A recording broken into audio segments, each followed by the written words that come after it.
Salut à tous, jour 7 de cette préparation. Et là, je me rends compte à quel point en fait il est important d'avoir le bon environnement pour se préparer. Parce que c'est vrai que de faire des changements dans son alimentation et tout ça, ça dépend de où on en est dans sa vie. C'est sûr que pour les gens qui fument, ou qui boivent, ou qui boivent du café, ou qui mangent de la viande, ou des trucs comme ça, bah, c'est beaucoup d'efforts et de travail que de ne pas faire tout ça pendant au moins 2 semaines.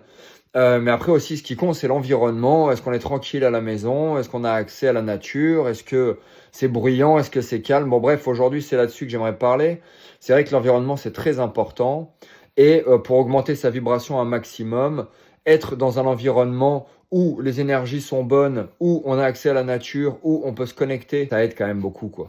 Donc voilà, une petite balade en forêt ce matin m'a fait beaucoup de bien. J'y aurais passé la journée complètement assis sur un banc. Et ça, je pense que ça peut aider beaucoup de gens à monter leur vibration pour se préparer pour une expérience comme celle-ci. Au-delà de ça, bon, bah voilà, les changements, oui, j'ai faim toute la journée, ça, je vous le cache pas. Mais bon, c'est qu'une question temporaire, c'est parce que j'essaie de me restreindre de manger les choses que mon cerveau a l'habitude de manger.